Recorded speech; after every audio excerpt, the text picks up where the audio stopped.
Hi there, I'm very happy to have you here, and if you are new here, I'm sharing all things watercolor, mainly botanical for now, and I'm basically sharing here shorter versions of full step-by-step classes I teach on Patreon. And last month we were painting those beautiful tulips, 2 of them, and in this video I'm gonna share the process of one of those tulips.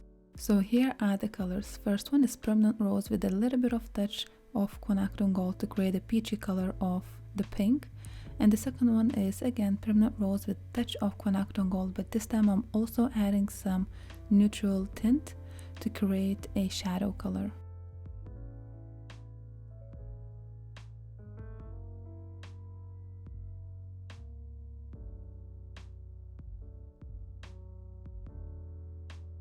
I will also be using some quinacridone gold on its own. You can see some yellow on the edges of the petals.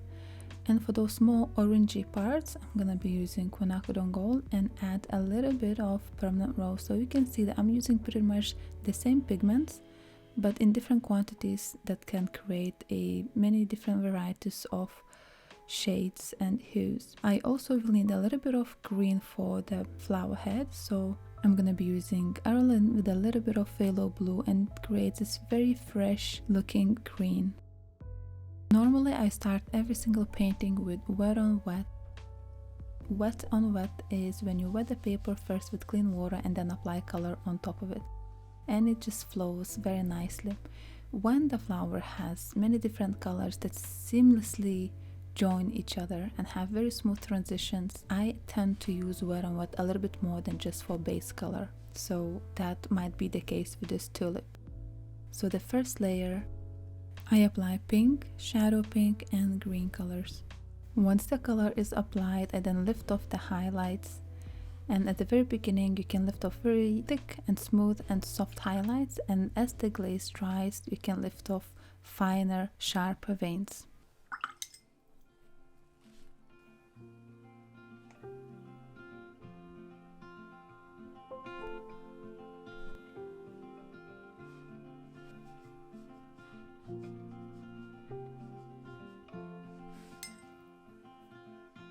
Rainy days don't seem so wet, stormy nights don't stay.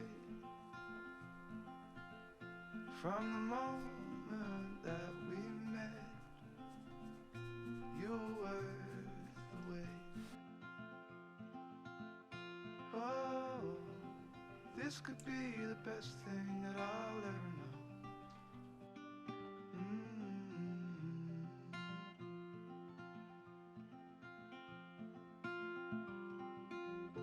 Talk for hours and never slept. Two silhouettes on the concrete steps. We watched the sun as it slowly crept from the horizon to the place we met. Oh, this could be the best thing that I'll ever know.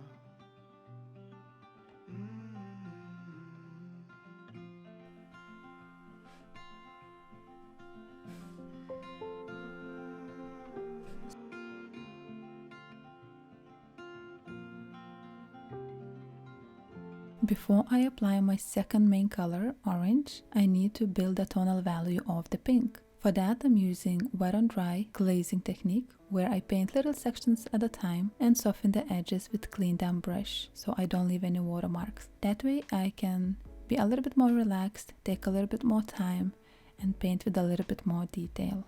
So I paint little section at a time until I like the saturation and tonal value of my pink color.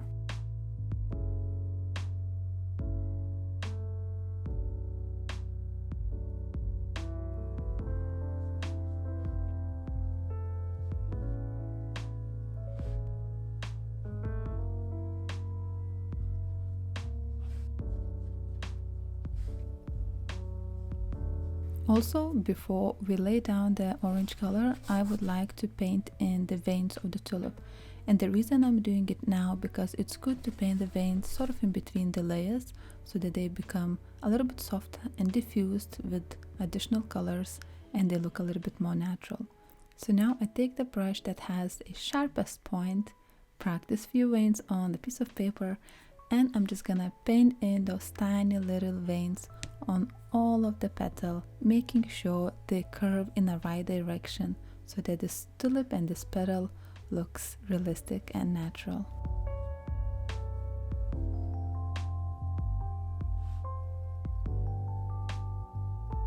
A little tip, make sure you don't have too much water on your brush, and when you pick up your color, if you're not certain that you have fairly dry paint, dab your brush on a kitchen towel or paper towel to absorb the excess moisture, because in order to create those very sharp thin veins you need fairly dry paint.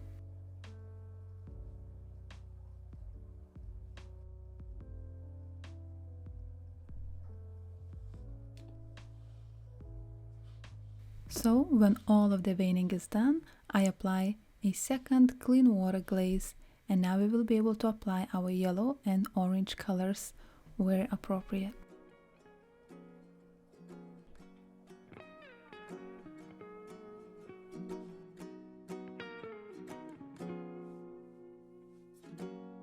I was lost in the art of a foreign nation, in a shop to escape the rain, not to have a conversation.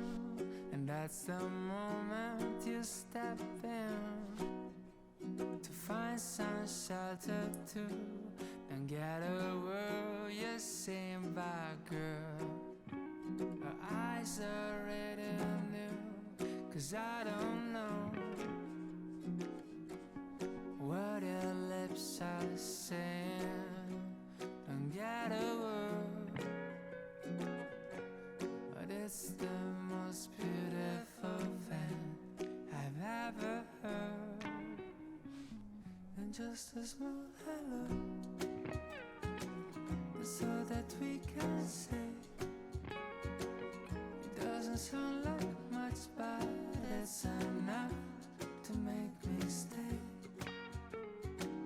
It's just a small hello,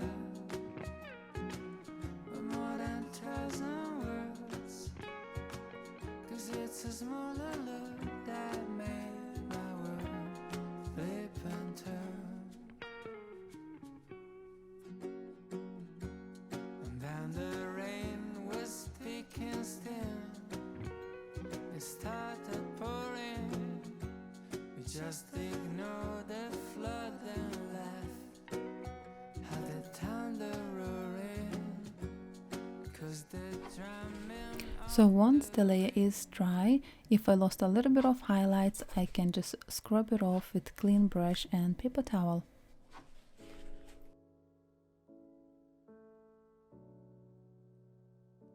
Now I would like to paint the gaps in between the petals. They are very important. They like eyes to the portrait. Those are very little small details, but they can either make or break the painting. And the reason is because they are quite dark, and so they provide the contrast for the flower, and also they have very fine, nice lines, sharp corners. So if you get it right and you get your lines very clean and sharp and tidy and as dark as they need to be, they just give something to that flower that instantly elevates it and gives that realism and necessary detail. So the flower head is ready, and now we can paint in the stem. For the stem, I'm gonna be using the same pigments I use for the flower head, and I always try to use the same pigment so that my painting is coherent. So for the stem green color, I'm using Artlist, add quinacridone gold and phthalo blue. And if you want to make your green a little bit more close to the nature, you add a little bit of permanent rose, or it can be red or any other rose color in your case. But because I was using permanent rose for the flower head, that's the red that I'm using. And so I make slightly two different color mixes. I just add a little bit more quinacridone gold into the second mix. So that's a lighter green that I'm gonna use as an underlayer for the stem. So apply a little bit of clean water, so painting wet on wet, and apply my first lighter green color that has a little bit more yellow in it.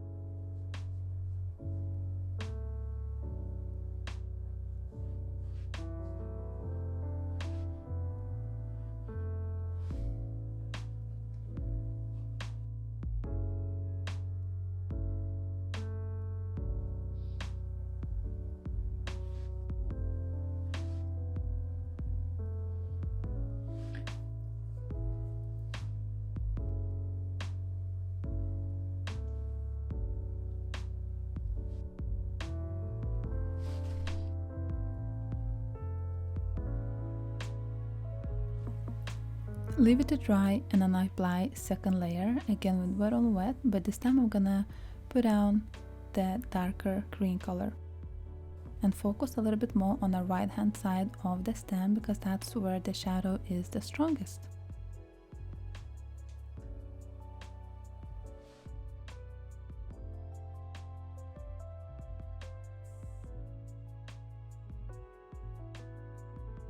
I also can see a little bit of detail in the stem, and I sure do want to capture it and give life and personality to this tulip.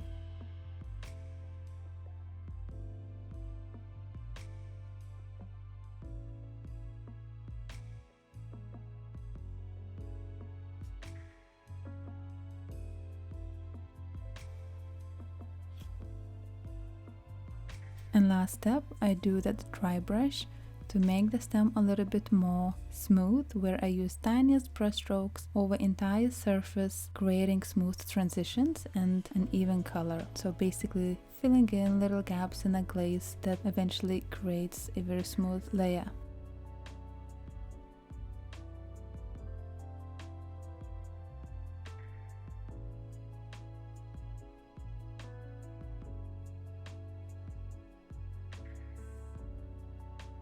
And there you have it.